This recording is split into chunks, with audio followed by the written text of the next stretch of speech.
Welcome to the bandsaw. This demonstration video is going to show you how to use this cutting tool in a way that's going to be safe, not only physically, but make you feel safe as well. Over the course of this demonstration, you're going to learn all of your personal safety that you need before you turn it on. You're going to learn how the tool works, and you're going to learn a couple techniques in order to use it effectively in terms of our skill building. But I'll preface this by saying you're not going to understand anything that I'm talking about in this demonstration until you actually make a cut for the first time. And so today is about learning the language, about how to use this tool safely, and so that we can proceed forward. After this demonstration video is complete, you're going to have to write a safety quiz. Now, this safety quiz has nothing to do with marks or grades or assessment in terms of this course. What this quiz does is it's a communication device from you to me that you understand the safety language that I use. Now, part of our goal is to always create a common language in the wood shop, and with myself being the person in charge of the environment, you have to learn my language. So, at the end of this, follow the demonstration along, and at the end of it, you're going to have to write a quiz and be able to communicate back to me the words that I want to hear.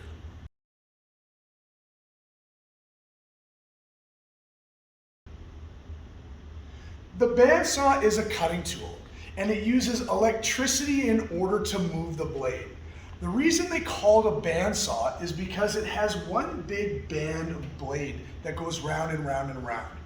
When we turn on the power, there's a motor at the back that will turn this blade very, very quickly, and we are going to have to move our piece of wood through it, and it will do the cutting for us. So we need to be in control. Now, before we can actually make a cut, we have to learn how to turn the machine on.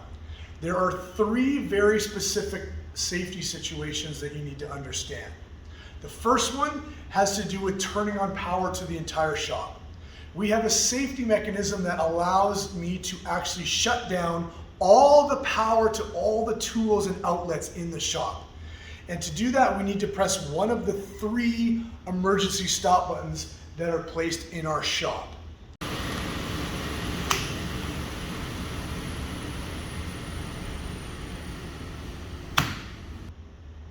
Once there is power to the shop, the second situation is we can actually turn individual power on and off to the machine.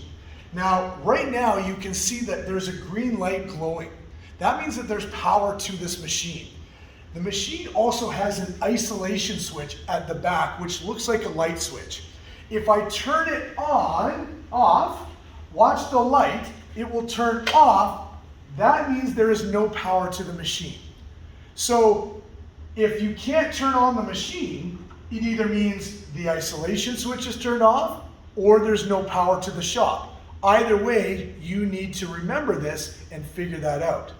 So to turn power on, you flick the switch on and the light goes on.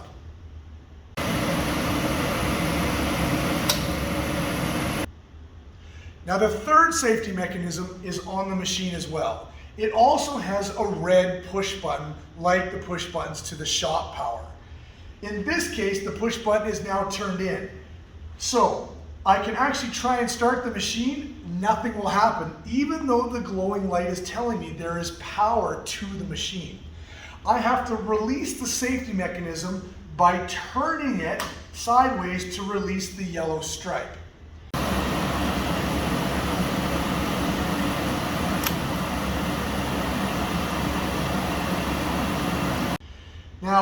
Now that all three things are in place, I can now hit the start button and turn on the machine.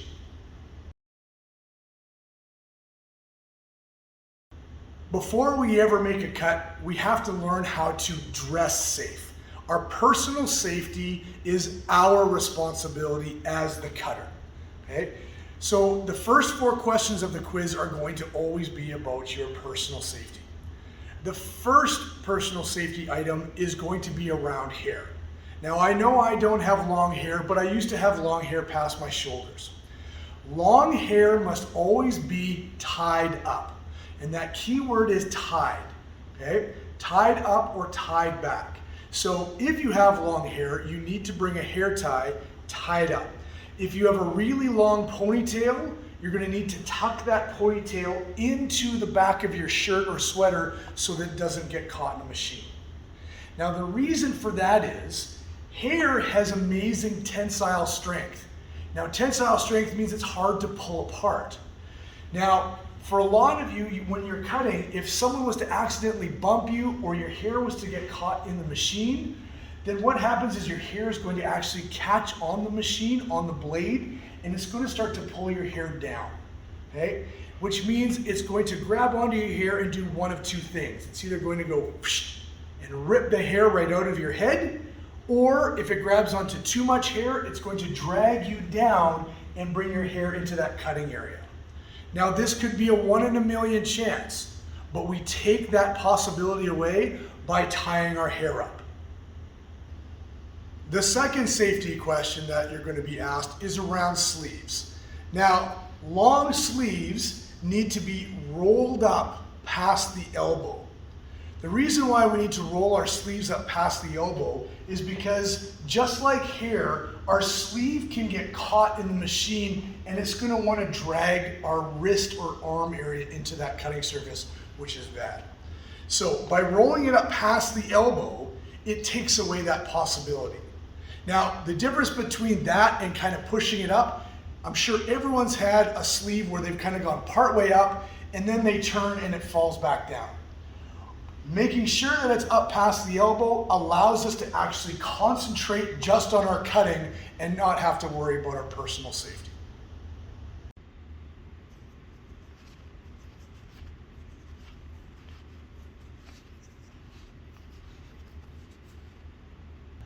Also connected to hoodies, not specific brand from one to the other, are the strings. Now, if your hoodie does have strings, which is very, very common, they need to be tucked in. And that key word again is tucked. By tucking something in, they're out of the way. So that means that it doesn't matter what size or length of string that it is, by tucking it in, it can't possibly get caught in the machine, just like our hair or our sleeves might.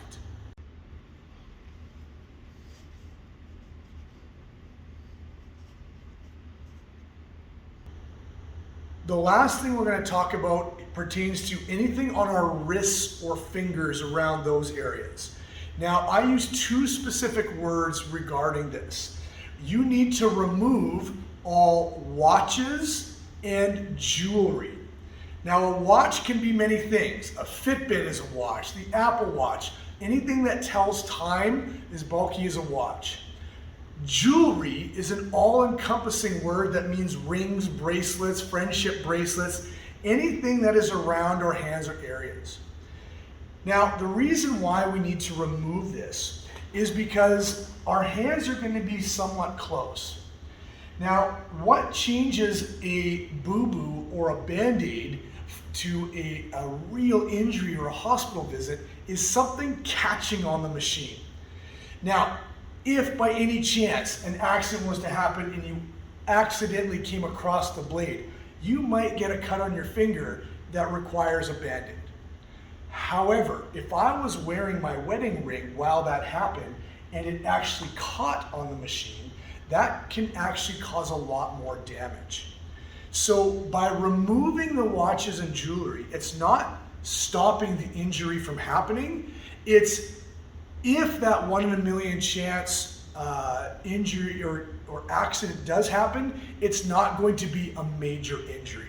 And that is what safety is making sure that we anticipate the bad things that can happen so that we know how to dress and act appropriately.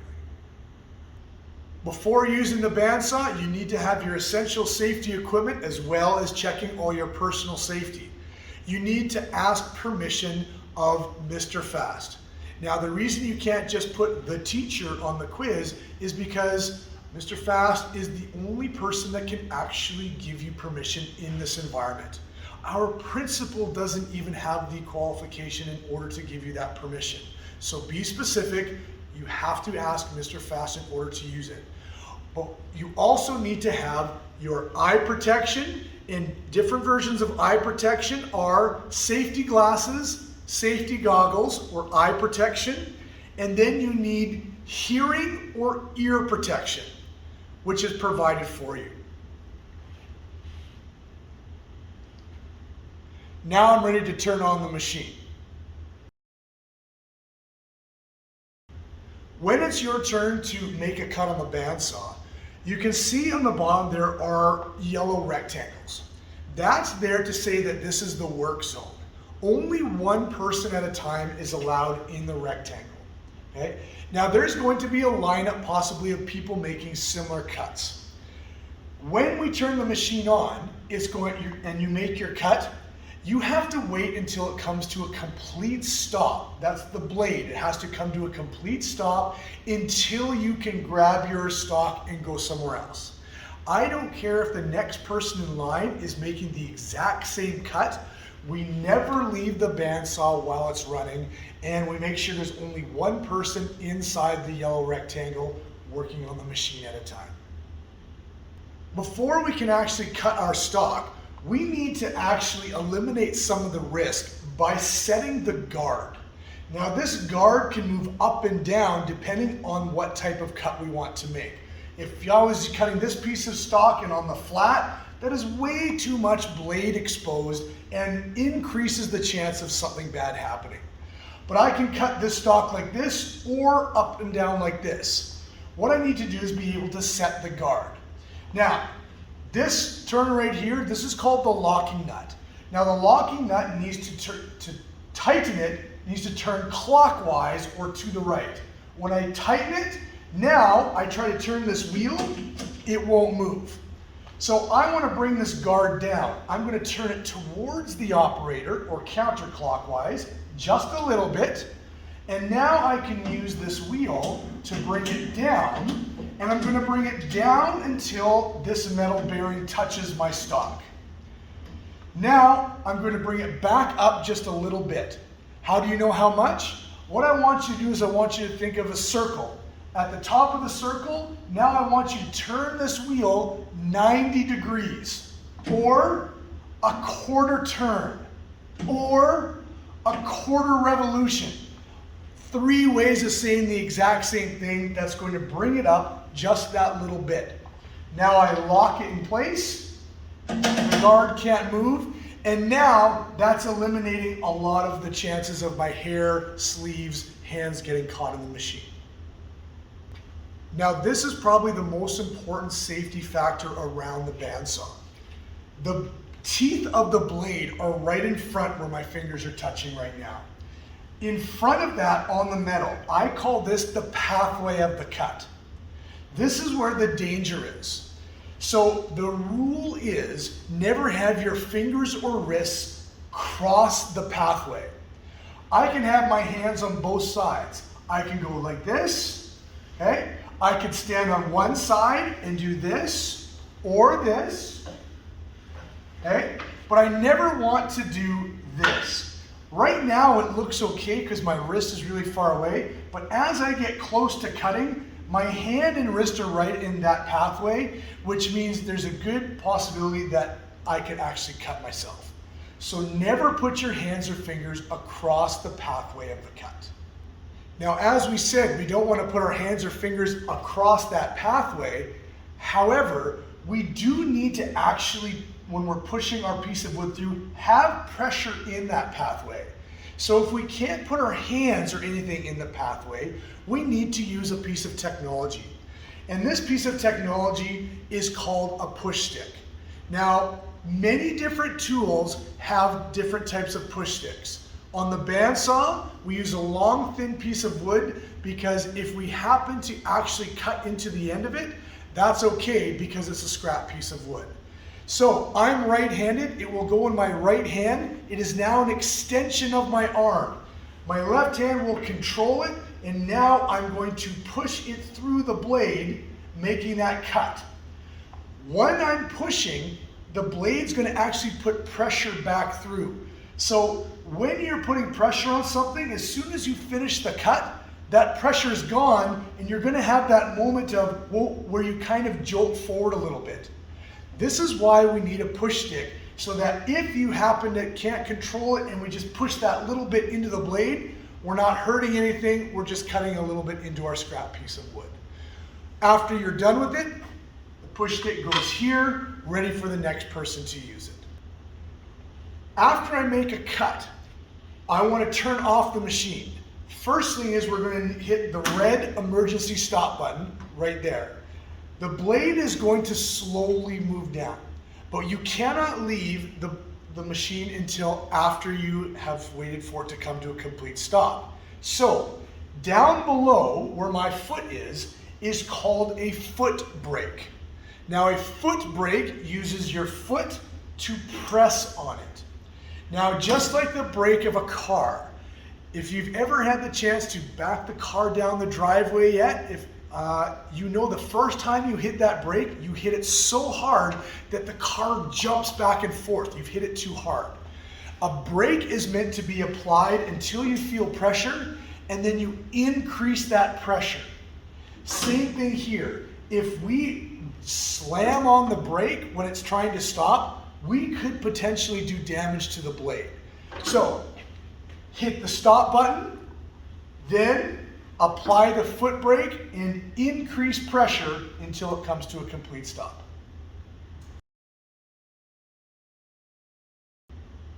Now I'm going to show you all those things that I just talked about, and I'm going to actually make a cut. And this is what you're going to be trying to do.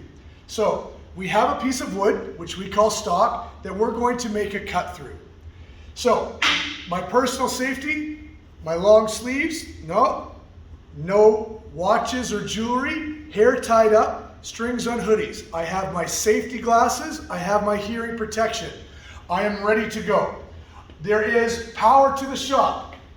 The green light is on, which means there's power to the machine. I'm going to turn on the safety, and now you're going to hear the exhaust kick in, and I'm going to make a cut. Press the button to turn on the machine. Push stick, in control.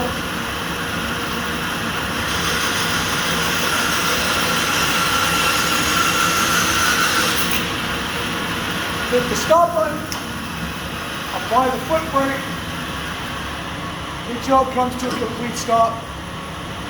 Replace the push stick, and now I can take my piece of stock and throw away my extra bits that I don't in the scrap bin. I hope you enjoyed this safety demonstration. Once you've got your safety quiz and the language all figured out, we're going to work on this together. I'm going to be right beside you to make sure that you feel safe. And when you make that first cut, you're going to understand all the words that we've been talking about.